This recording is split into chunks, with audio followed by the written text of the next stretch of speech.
All right.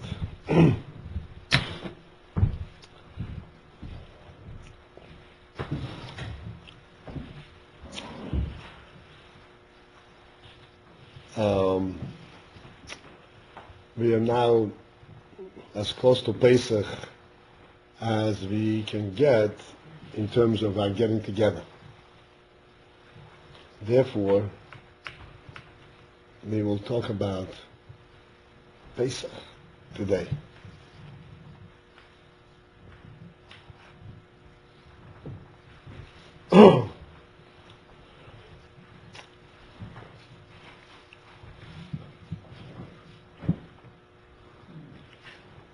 There are many topics associated with Pessach.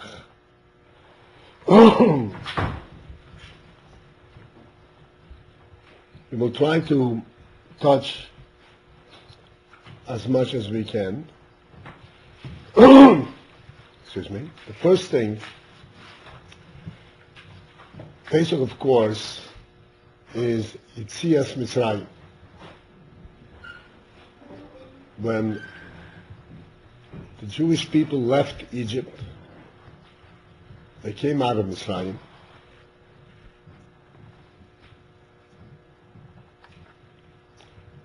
And they came out of Mitzrayim. We know that it wasn't just a decision on their part, okay, it's enough, let's leave. They were locked in, they couldn't get out by any natural means, and they were taken out of Mitzrayim in a totally miraculous manner.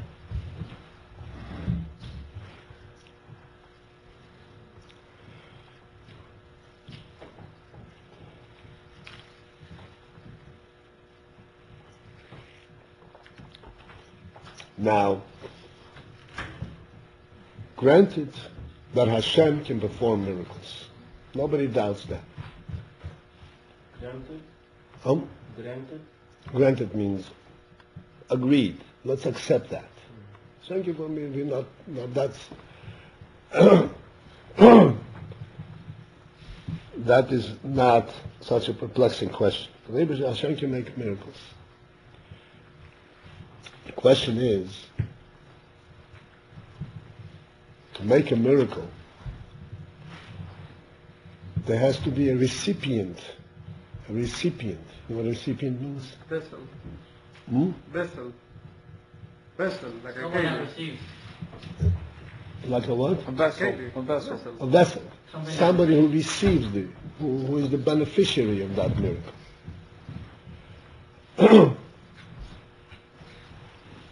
To perform a miracle without the resultant effect, without recognition, is to no avail. The Yidden at the time of the Yitzias Mitzrayim, the Jewish people, the Gemara says, were at the lowest level, the lowest ebb. As a matter of fact, it says that if they had stayed in Mitzrayim one more moment, they would have been lost forever. They would have lost their sense that we're going to discuss right now, and they would have been lost and sunk in Tumah, and there would be no return.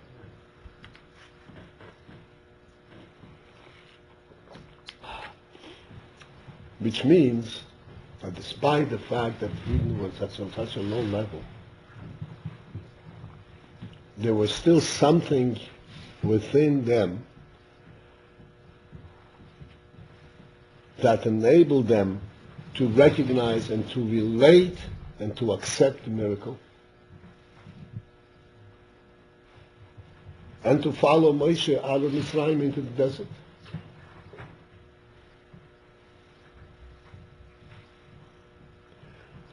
I mentioned to you a while ago the story of one man who was an ex-yeshiva bacher who learned Torah, and never he got swayed away, he swerved off the Torah path, and he became a writer, an Yiddishist, and ultimately he lost contact with the Jewish faith. He became what we call an apikoidus. Did you say after a writer? He was a writer. And what did you say after that? Yiddish. There were in those years there were different movements. There were movements who insisted that on the Hebrew language, all on the superficial thing. Hebrew language. Some insisted on the Yiddish language. He was the Yiddish language insisted. But it's all language, right? We speak Yiddish, English, Turkish, French, Hawaiian, whatever you want, as long as what you say is the truth. That's what counts.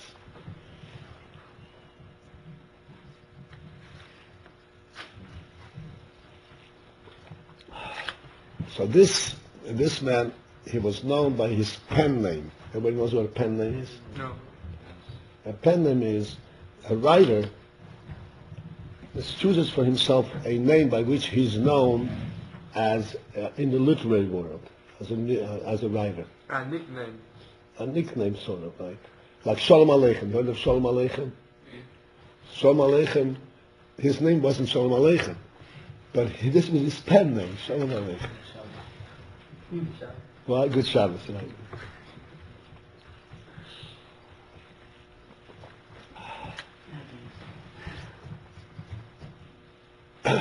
So his pen name was Achad Ha'am. And he became, I said, very far from Yiddishkeit. He became an apikoidus, literally. And he was also a distant relative of the Rebbe Rashab. Everybody knows who Rebbe Rashab was, right? The Frierdiker Rebbe's father.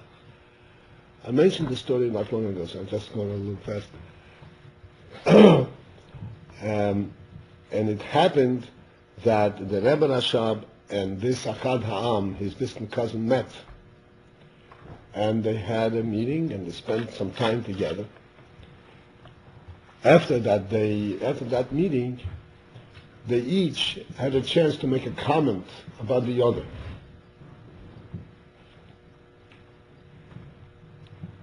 So the Achad Ha'am said regarding the Rebbe that he's the opposite of Amalek. And Amalek is, you just learned, Amalek is Yideyes Riboinu M'chaven Limrid. He knows the master of the world, but he intentionally wants to rebel. He said on the Rebbe that he, Yideyes Ha'olam, he knows very well about the world. M'chaven Limrid. And he intentionally wants to go against it. It isn't that he is naive, he doesn't know what's going on in the world. He knows everything that's going on. And he wants to change it. He wants to transform it. That's what he said. Because many people say about the Rabbayim and the scholars, the Jewish scholars, especially about Rebbes, that they are just ignorant of what's going on in the world. All the new inventions and all discoveries and all the development. And he said, no, this Rebbe, he knows very well what's going on.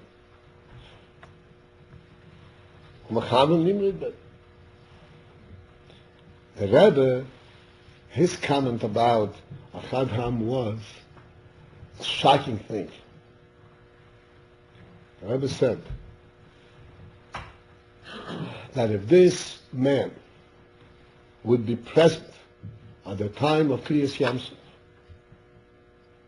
and he would be standing there next to Moshe at the seashore, and he would witness how Moshe Rabbeinu lifts up his staff and moves it towards the Yam Suf, like commanding the Yam to split, and the Yam splits, and the Yidden pass through, and the Egyptians follow, and the Yam comes back and swallows up all the Egyptians. And he witnesses all of this. He would remain the same apikoidus. He wouldn't change. That's what the Rebbe said about it. In other words, a miracle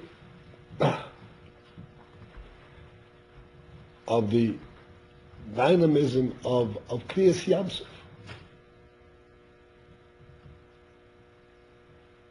also requires some human quality to be able to accept and to relate to it. And if you don't have that, then you're forced. You don't have the quality. You don't have the soul power to see it from any spiritual perspective.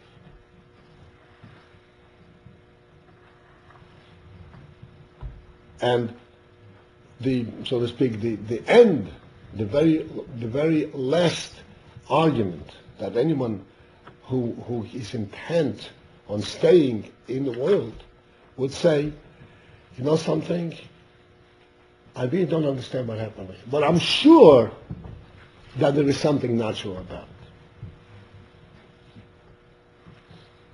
I don't know everything. But if I knew everything that's going on, maybe after 100 years of research, we'll find a way to explain it. I'm sure that it is all natural.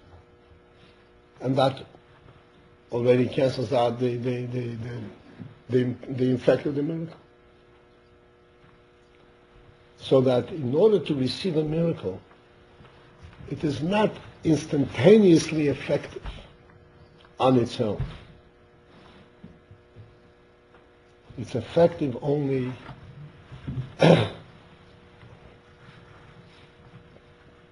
to the spirit of the human soul, and particularly, of course, the Jewish soul.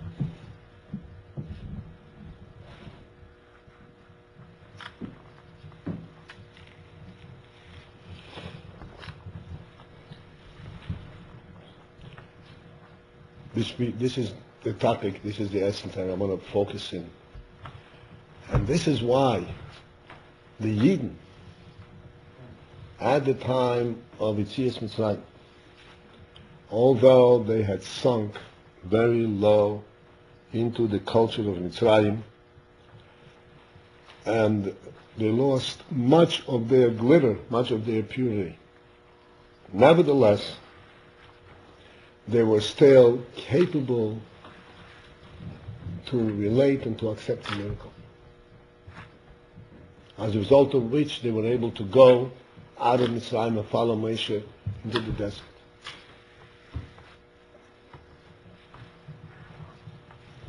The Gemara says, "B'schuz ho'emuna nigalu aviseinu Mitzrayim." In the merit of emunah, of faith, our forefathers were redeemed from Mitzrayim. Which means clearly that despite the fact that they had sunk very low, there was something remaining within them that's identified as emunah, and that spark of emunah enabled them to come out of Mitzrayim.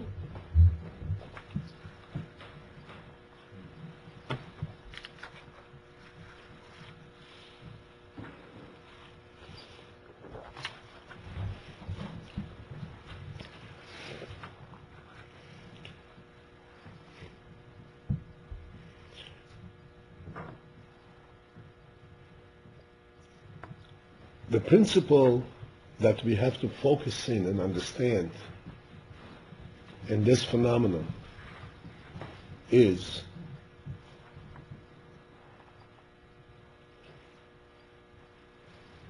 that just as in order to understand simple logic, simple human logic, you cannot explain logic to someone who doesn't have a brain. You cannot explain simple logic to someone who refuses to understand. Even though it's compelling logic, compelling, you know what compelling means? It's clear, it forces itself to see. But to see anything through logic, you have to be willing to see it. And if you refuse to see it, then you don't see it. And what I explained a while ago, I don't want to go there now, it's a very rich topic, that we have five senses. Five senses, right? We have touch, taste, smell, hearing, and sight. These are the five means by which we are aware of things around us. If not for these five senses, you would not know that there is a world.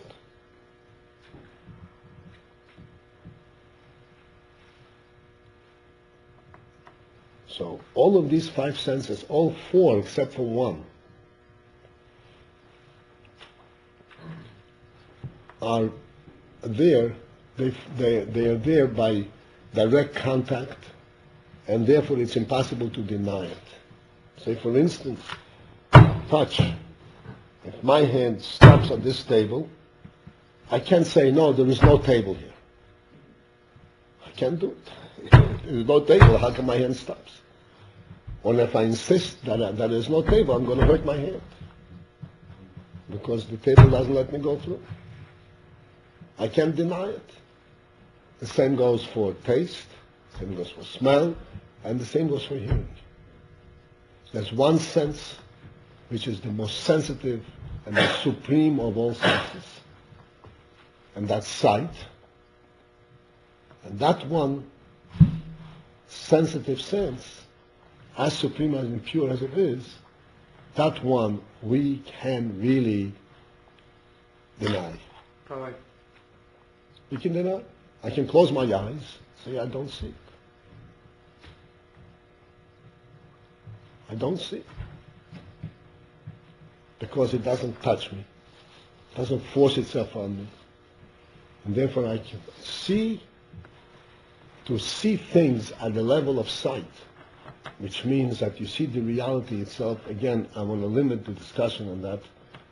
That you have to be willing. And if you insist not to, you won't see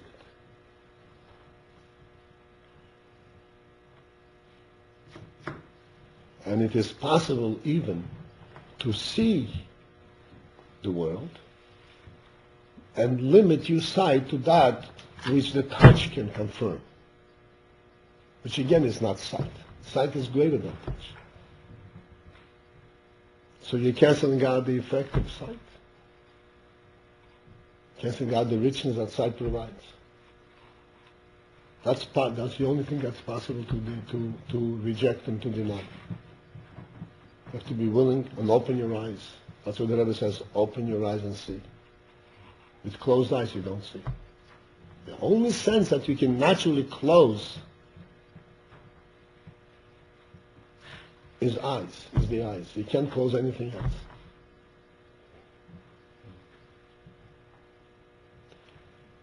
I'll come back to you. And the same thing is true regarding intellect. You can be presented with clear explanations and arguments and proofs or whatever the approach is. But they're only meaningful if you are willing to open your mind and see. And if you're locked in, like this Achad Ha'am was locked in into his stance and his level, then he doesn't see. It's like closing your eyes.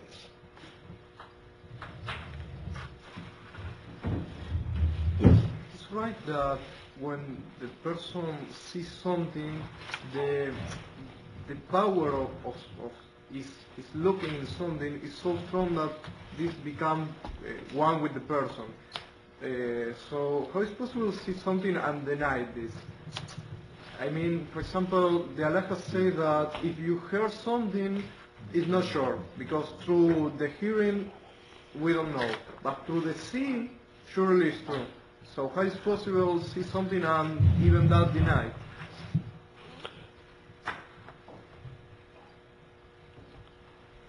there is many points to the answer to the question, but the simple one is, I saw it, but I don't want to see it. So what do I do if I don't want to see it? I close my eyes. Close my eyes and I don't see it. That's the end of it. As far as I'm concerned, it doesn't exist.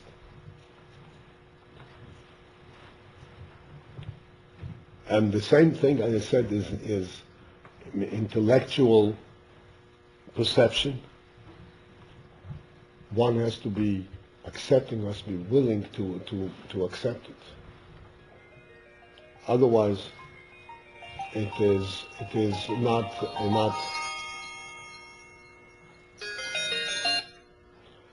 Otherwise, it will not. If it's not willing, it's not going to reach you. That is true even intellectual. How much more so is it true on a level which is super intellectual, it's supreme on the intellectual level, which is Emunah. Emunah, the Gemara says, as I mentioned, B'zchus hu Emunah, the merit of Emunah is what allowed Eden to come out of Mitzrayim. Emunah is like sight. Just like in sight. You can see things that you don't understand. To hear things, and if you hear a tune, let's say if you hear music, and you can't make sense of the music, you can't relate to the music, all you hear is noise.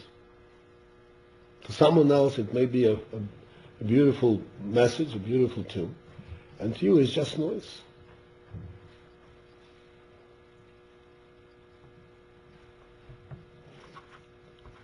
In sight, anything you see, whether you can make sense of it or not, you can see it the way it is. You can see it, and then if you are interested to pursue it, you can then unfold it and make sense and try to understand what you saw. But even if you don't understand it, you can see what it is. You can see it. The same is true regarding Emunah. Emunah is the vision of the soul. This is what we see internally. And we may not know and be able to explain and express what it is that we see. But it is there. And then, when there is a miracle, then we can readily identify with it as, oh, that makes sense. I always believed that there is such a thing as higher in the world. And now it wakes up. Now I can relate to it. And that's the Emunah. Emunah is present in every Yid.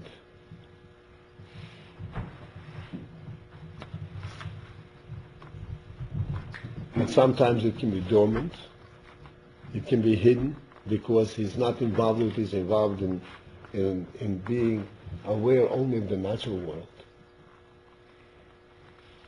But that's only at the level of awareness. But in essence, deep down, he definitely has that recognition.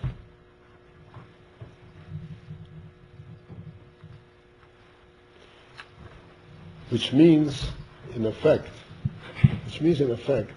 that even the natural world, to a Yidden, in essence of his soul, the natural world itself is supernatural. The natural world itself is supernatural. And he recognizes that even though we are able to explain many things about in the world, rationally and naturally, but that's only superficial. That's not the real thing. The real thing is that it is all supernatural. This is the emunah. This is how a Yid perceives reality, perceives the world.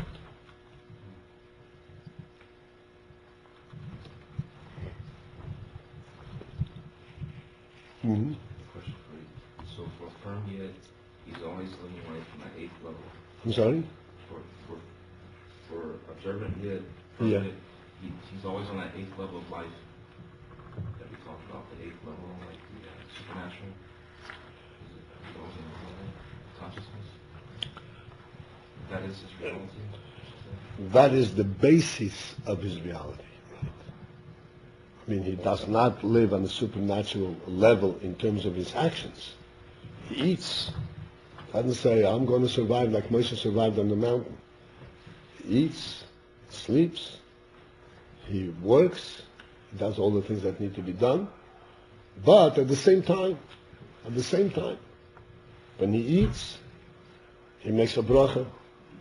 Why does he make a bracha? Because he recognizes, even though the food came to him naturally, it's not natural. It's Hashem's creation. And when he goes to sleep, oh, I'm tired, I'm going to naturally fall asleep. No. Hamatil Hevlishim, Hashem puts the heaviness of sleep on me. Even though it's natural, he still recognizes that there is something that is beyond nature. That's the principle in which a Yid lives and relates to everything in the natural world.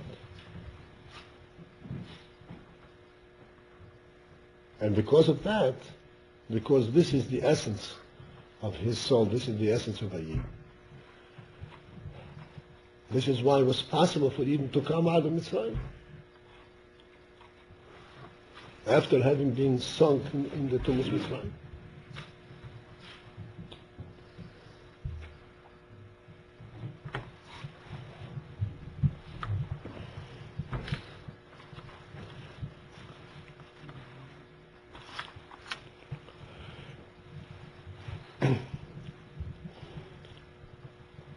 To pursue this a little further, what happened as a result? The Jewish people left Mitzrayim. Now, this leaving of Mitzrayim, clearly, since they left Mitzrayim miraculously, and they followed Moshe into the desert. Therefore, we can clearly understand that leaving Mitzrayim did not only mean that they came out from bondage, they no longer have to serve Mitzrayim, but essentially they're the same people. They left Mitzrayim not just the terrain or the subjugation to Mitzrayim. They left Mitzrayim, they left the entire culture behind, and all the principles that it stood for. They lived there for 200 years, and they left it all, broke away from it, and went to, they had a dramatic break with that culture. So that this emunah that was dormant within them, that was innate, that was inherent in their soul, but was dormant. They weren't aware of it. At the time when they left Mitzrayim, that emunah was really the overwhelming, the power within them. This was was the defining quality in what they saw in the world. They broke away from Mitzrayim. What Mitzrayim stood for? Mitzrayim stood for the natural order, the power of Teva. Even to the extent that the Nile, the river, that overflows every year, and because of this overflow, it waters their fields, it irrigates their agriculture, and they don't need rain. the Nile River rises up and irrigates Mitzrayim. And from that, they draw water into all their fields. This was a natural thing. And as a result of this natural process, they actually worshipped the Nile. They worshipped the natural powers that gave him support. In other words, just the opposite of the Jewish view. A Yid sees even the most natural phenomenon as coming from something above nature. They see the natural phenomenon as itself having being the whole power, and having qualities that are beyond, that are not natural. They worship it. It's godly.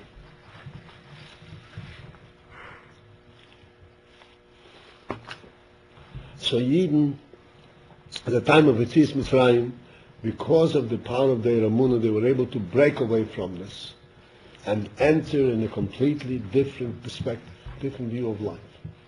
Why are you saying, though, with the power of emunah, if we said until now that a Jew sees with sight and with his intellect he perceives it, so why are we using the term now emunah to describe this sense? Because that perception is due to his emunah.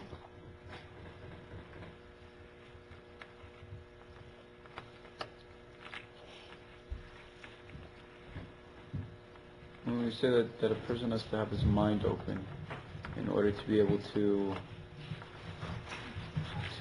understand something. If he closes his mind, he's not going to be perceptive to what you're saying. But at the same time, that he keeps an open mind doesn't mean that he has to believe it already. All he has to do is just not put any obstacles in place of his understanding, and you show him the facts and he'll come to understand it. When the emunah means that even before we look at the world, we already believe it. So then why do we say we look at the world and then we see it? We don't even have to open our eyes at that point. We would already know that it's there. It doesn't seem to be corresponding. It seems not to be intellectual or corresponding to sight in that case. That's what I explained to you. That it is possible to see something and refuse to accept it. Not be able to accept it. It is the emunah that facilitates that whole ability to accept it. And this is the meaning of open eyes.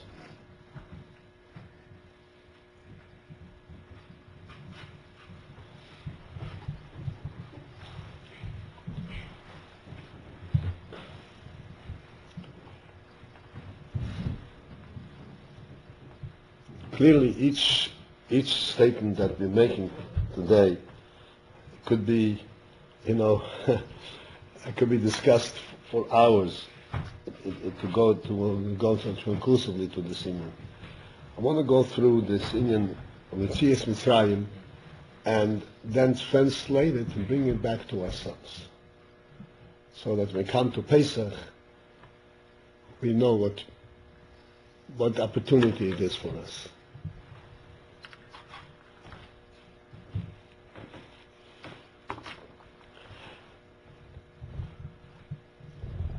So coming out of Mitzrayim, Eden, as I said, broke away completely from the Egyptian view, Egyptian culture, the culture that they grew up with and forced to live under. And they started viewing everything from the perspective of emunah. Even the very fact that they went out into the desert, a whole nation with children and infants into the desert, requires enormous emunah, power of emunah,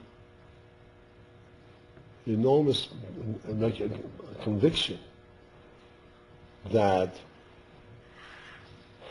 you can exist any place where Hashem wants you to exist. It is not just the natural enclave, the natural setup that permits you to live. It is whatever Hashem wants you to live, you will be able to survive.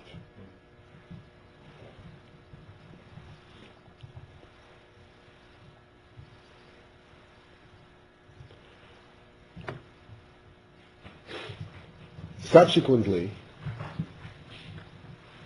know that Eden went into the Yam Suf, and there they went right into the sea, into a split sea, and this was, so to speak, the miracle of miracles.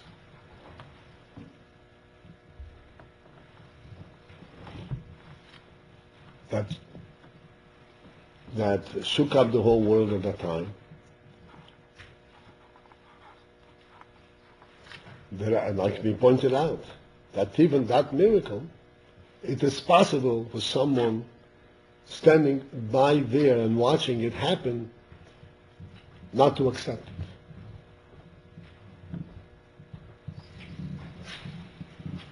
Subsequent to that, Eden came to Har Sinai, and this was the ultimate goal, direction they were going to. They were going towards Har Sinai. This is what Moshe Rabbeinu was told right in the beginning, that ultimately you will come to this mountain, and here you will be given the Torah and the way to serve Hashem in a new way.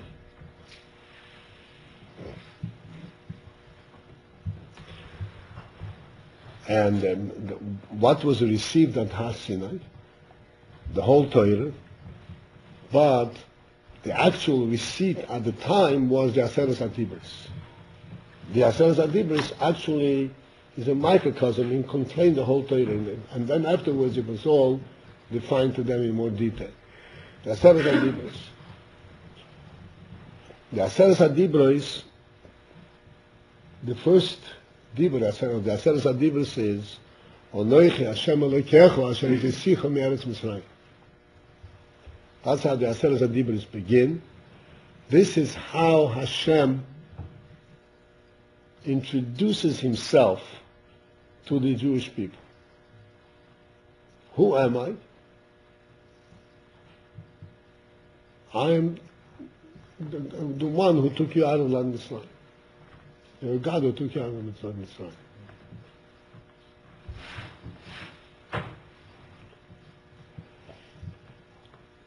On this phrase, you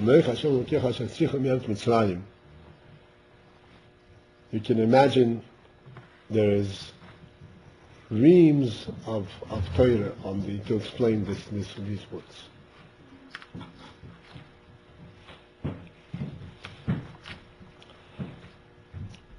I want to focus in on one nakuda, on one point. And then after that we'll summarize what we're discussing here. Hashem says, I am God who took you out of Mitzrayim. And superficially, what does this imply? What does this say? Since I took you out of Mitzrayim, I did for you such a great favor, such great service, took you out of Mitzrayim.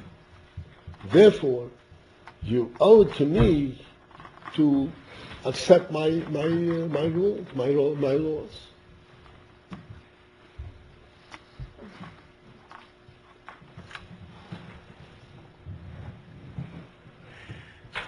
But here itself comes up a very simple question. And the simple question is, it is true that Hashem took us out of Mitzrayim, miraculously. But then the question is, how do we get to Mitzrayim in the first place?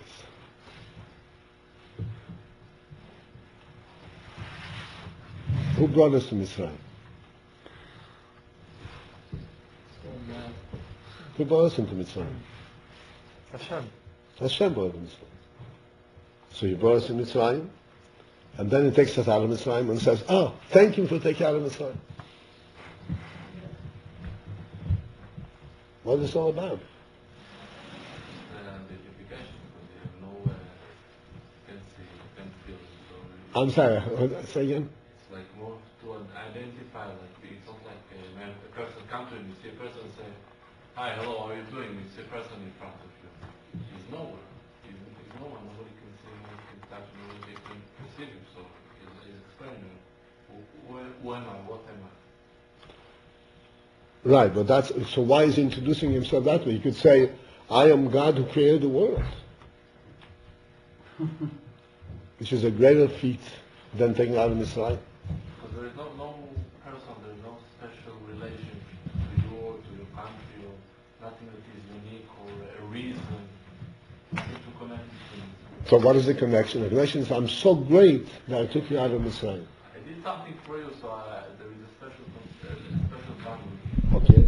Okay. So in other words, that's what I said. I did something for you, and since I did something for you, I'm saying I have a deep love for you. I have a deep connection with you. There is some special bond between us, and not just a general God who can represent himself to put his. right. So the question is that this same God who took us out of Mitzrayim had special connection and did such great favor for us, but he also the one who threw us into Mitzrayim and kept us there for 200 years.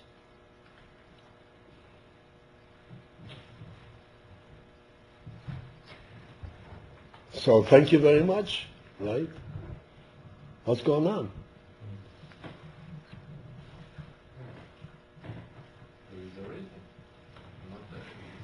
My dear friends, okay. What's the pshat of this? Fishing. Huh? It's fishing. It's not fishing. It's not fishing.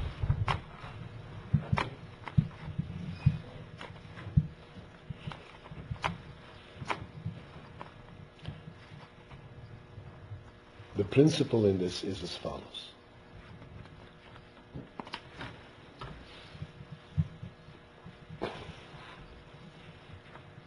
Eden had just now come out of Mitzrayim.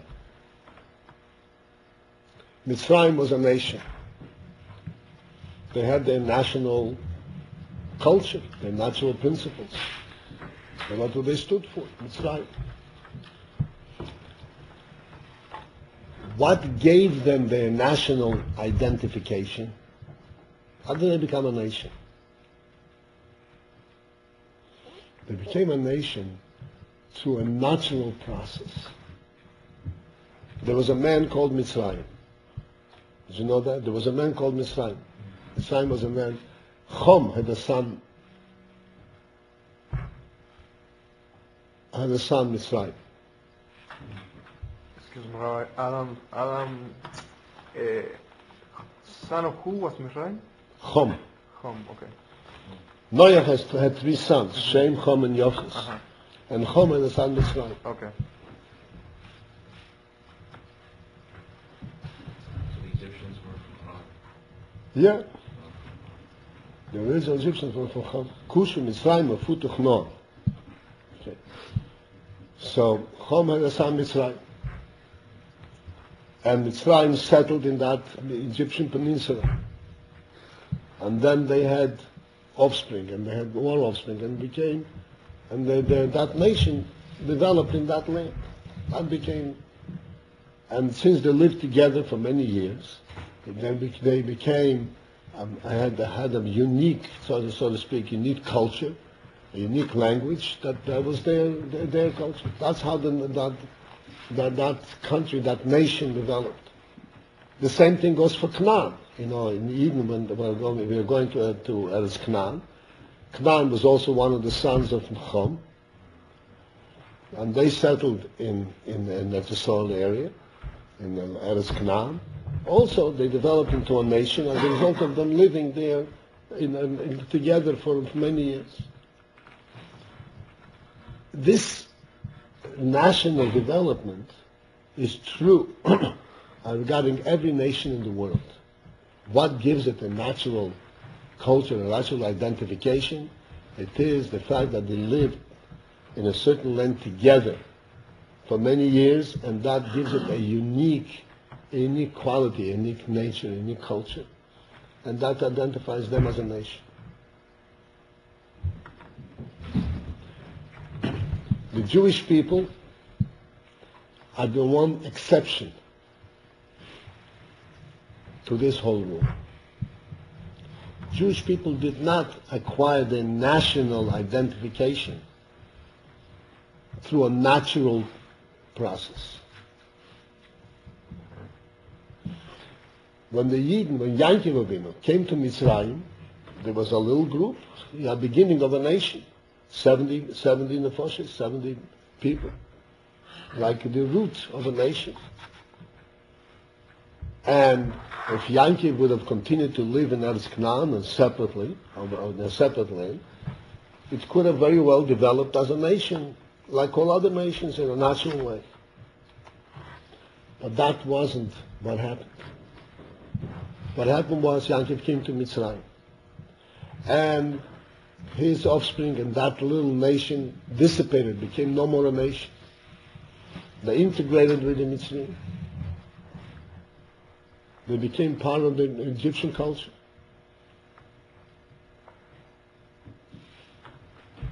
And then, as it says, Hashem had to pry every Yid out from the midst of Mitzrayim.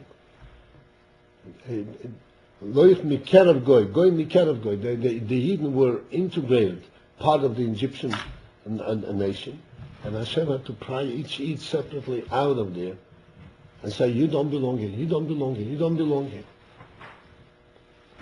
And gave them a new identity. And therefore the Jewish people, as a nation, as a people, are unique in them, in their national identification, that it did not develop in a natural manner. It was created by, this was a nation that was created as a nation by God Himself. Not like there was one human being and from this eventually evolved a nation. They were as a nation created as a nation. When Hashem came and took him out of Mitzrayim, He had then given them their national identification. And this is what the Pessach says. Onoichi Hashem Elokecha asher yitzicha me'eretz Mitzrayim. And this is the great tova, the great good and favor, the great blessing that Hashem had bestowed upon us in this whole process of being in Mitzrayim. Dissipating means losing our national identification, integrating, so that it can never be said that we are developed naturally just like every other nation. Not so. We were created as a nation by God Himself, because naturally we would have dissipated completely. This is what the Pessach says. I took you out of Mitzrayim, which means I personally, Hashem, gave us our identification as a nation. And this is what identifies the Jew. What is the meaning of a Jew? The meaning of a Jew is that he is part of the nation that Hashem created, of God's nation.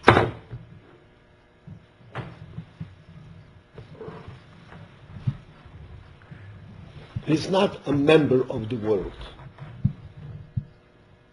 He is not in the same vein, his relationship to the world is not anywhere the same, similar to that of any other nation, of any other person. Every other nation has its roots in the natural world.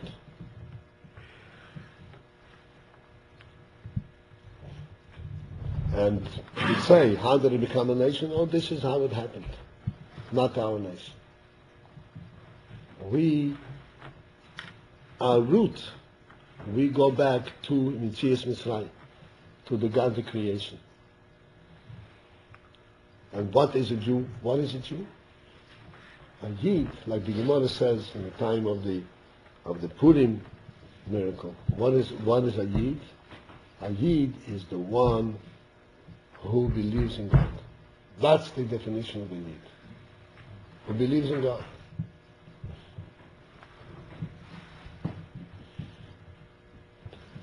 And this belief, like we discussed before, this emunah is something which is inherent, which is in the very essence of his soul. And even if he is not aware of it, and even if he is integrated into a different culture, and even if he gets lost and doesn't know anything, he doesn't learn anything, that spark still shines within him. And it can any time, any moment, break through, come right out.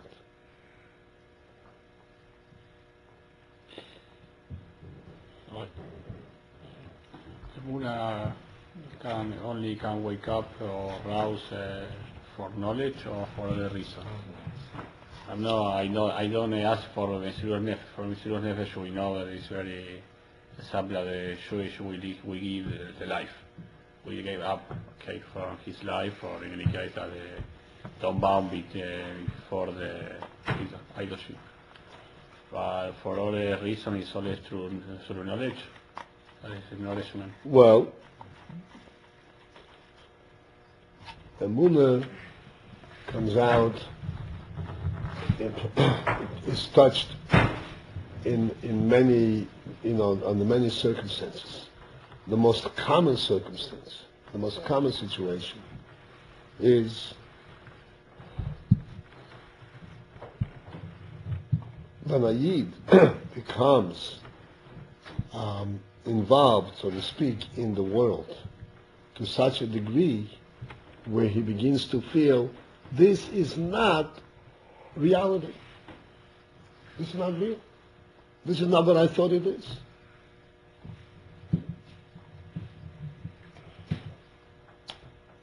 And then he begins to look, what do I really think? What do I really believe?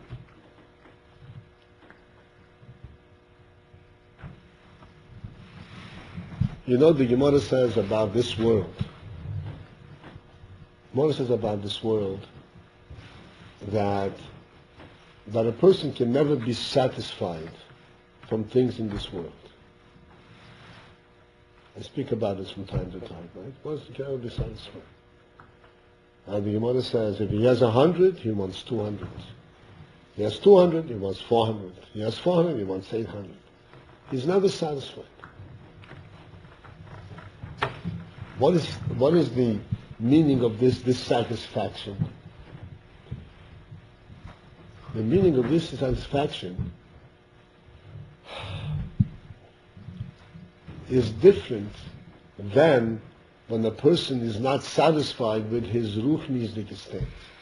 In ruchnis, it's also the same thing.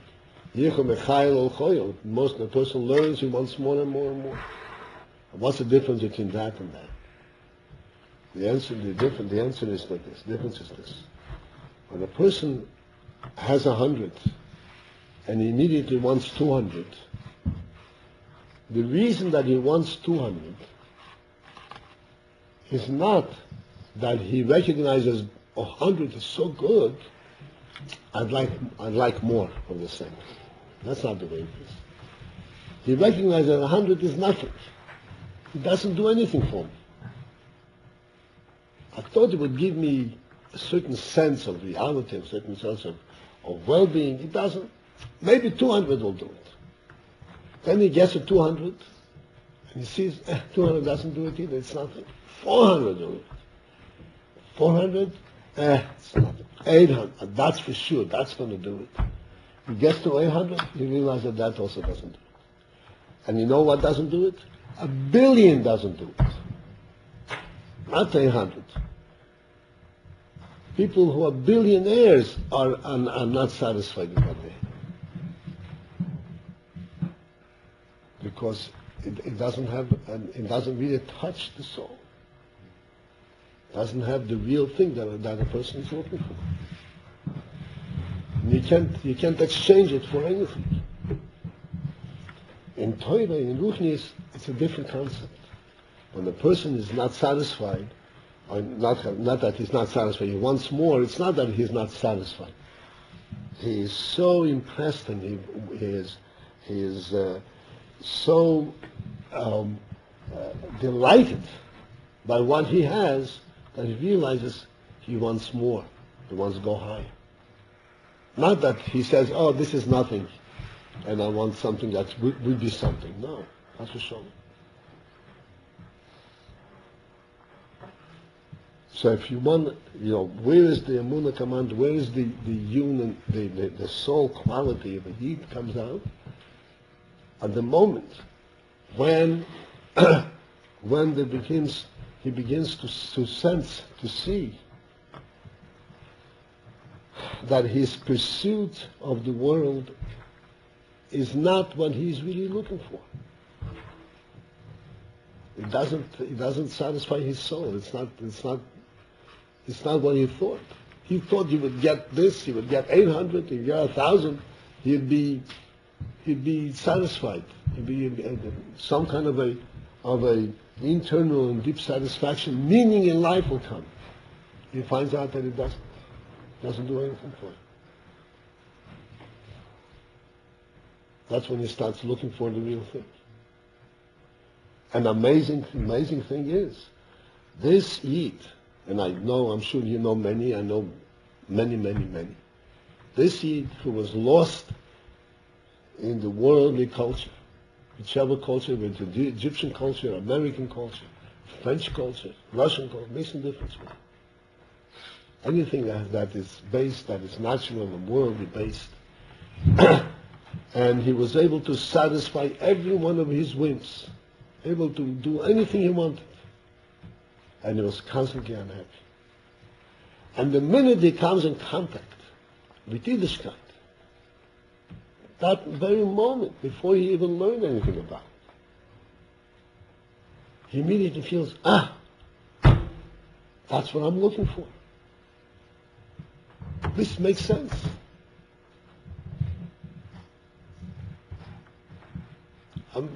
Just yesterday I was talking to someone who is a lawyer and a very successful person, and he was very successful before he came to Yiddishkeit. And he says the first time in his life that he felt that he can relate to the place where he is was when he visited the Chabad house. In the Chabad house he felt some sense of reality. That's not logical. That's the depth of perception that a Yid has. It's a perception that it is likely that many of us don't know how to define, how to interpret. This is why we learn Chassidus, to be able to put it in some perspective and to get to understand what it is. It's a perception that is really, normally people don't understand what it is. And because people don't understand what it is, many people are liable to say, that's your childish imagination. That's wishful thinking. But the truth is that this is a call, this is a message, this is something which the soul really relates to. Yes.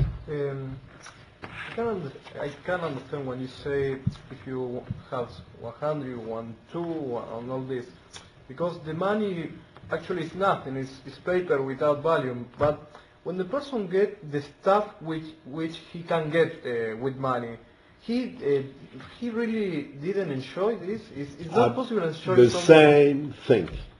Absolutely the very same thing. The very same thing. The multimillionaires, they build themselves palaces. They build himself. That's the thing. A year later, he goes and builds himself another palace someplace else. And that's not the real thing. No, over there, that's going to be something. And until they start building their palaces on top of hills, mountains, that have no paved roads, the only way to get there is through a helicopter or through a horse and buggy. A car can't even reach it. Oh, That's going to lift me up out of the world. That's going to give me a really a feel of life.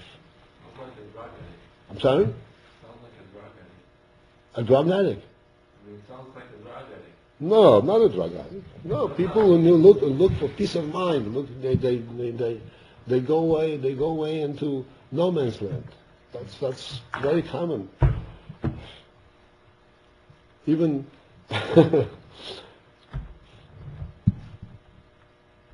people, you're familiar, people build $1 million edifice, houses, $1 million a day is nothing today, multi-million-dollar homes in total isolation, total nothingness. But What till they build it, they don't understand that this is not what they want. No, when they build it, they think this is, until they build it, don't understand. When they build it, that's, Unfulfilled fantasy. huh? Unfulfilled fantasy. Yeah. but why the people when take vacation, the people looks good, really? I mean, it's possible to enjoy a vacation or a travel, or are making a mistake. Commercial. A vacation is like taking a nap. You know what a nap is? Yes. Okay. That's not the real experience of life. He's in fantasy world. And he tells himself, okay. I was the other day, my grandson got married in Orlando, in Orlando, Florida.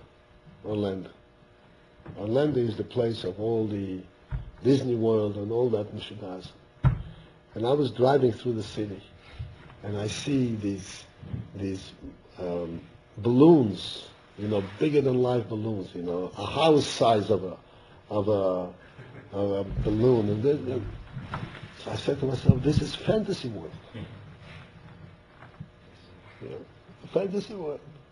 People go. In any case, this is. It's clear. Everybody knows this.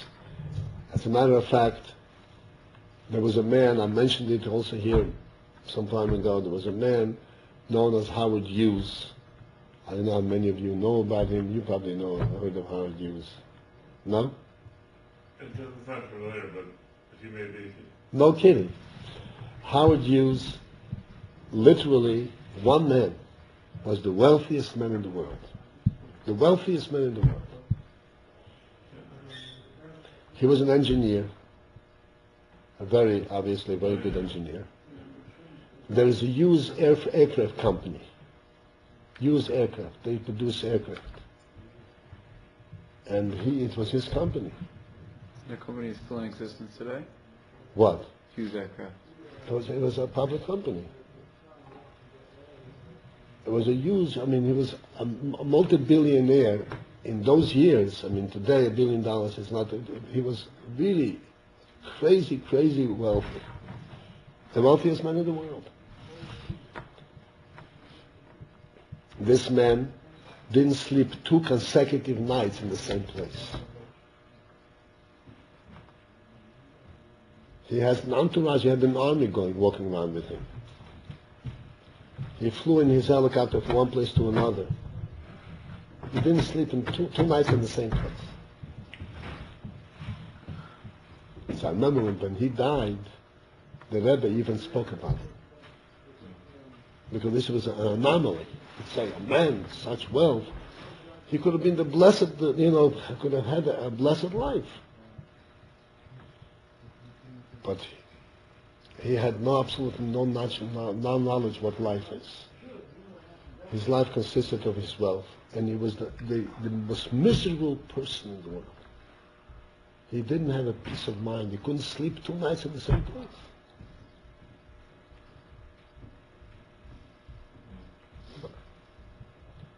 But in the last, I close. In Shemon Esre, we don't say, Hashem give us enough for live. We don't say, please, give us great substance. Why? That's right. Because it's very good to have great substance. Because there's a yeshiva in Seagate that needs a lot of money. Okay? That's why.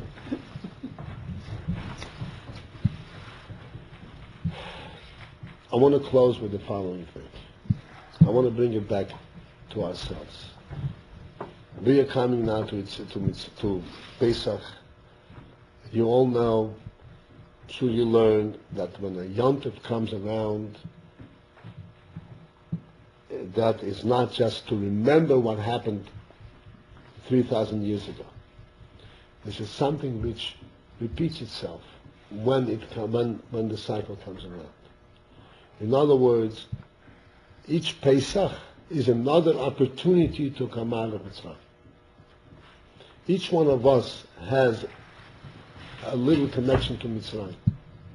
His own Mitzrayim, his own limits.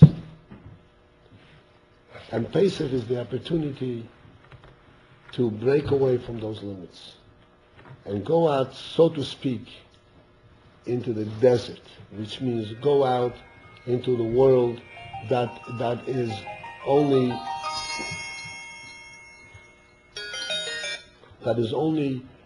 known to God. That is real because God is there, not because the world is there.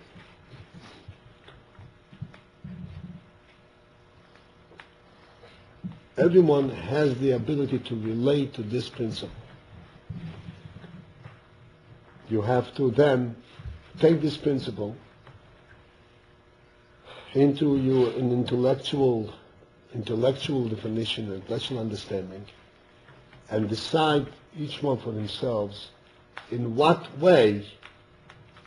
limited way am I going to come out of Mitzrayim now, this Pesach? What breakthrough am I going to have this Pesach? So that when it comes to Shavuos, and Hashem will say, Aloicha Hashem Elokecha asher tzisicha me'eretz Mitzrayim, we will know what that's about. Hashem took me out of Mitzrayim. And I have my basic relationship, my basic life is also identified with Hashem's presence.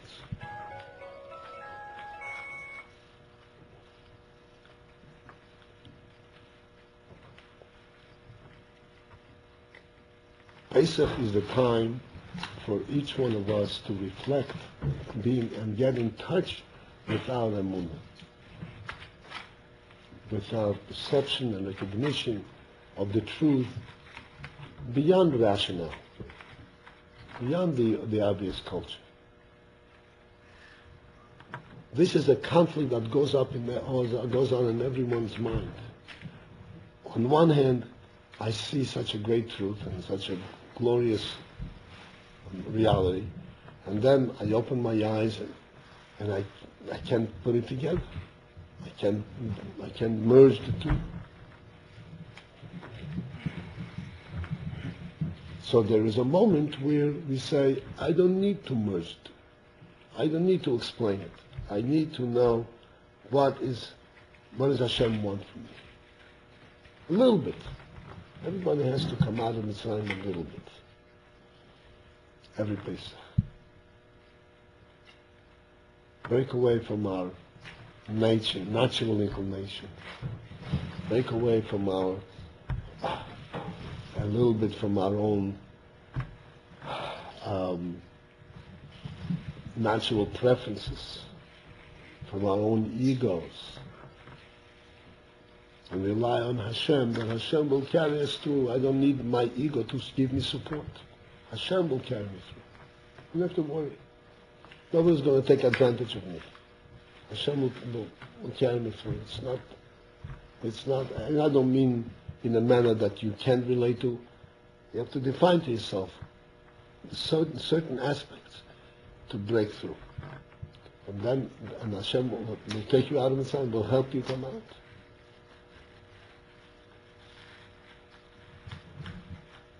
Because if one refuses to go out of Mitzrayim, then even if he is Mitzrayim doesn't help. You know what happened in Mitzrayim? Even in Mitzrayim, there were such people who refused to go out of Mitzrayim. So, the least we can do is not to refuse to come on Mitzvah. And if we do get an inspiration, we do get an insight, grab on it, and go. Hashem should help each one of us that we should come out of our own little Mitzrayim. And this will take out our whole nation further into freedom, into real freedom.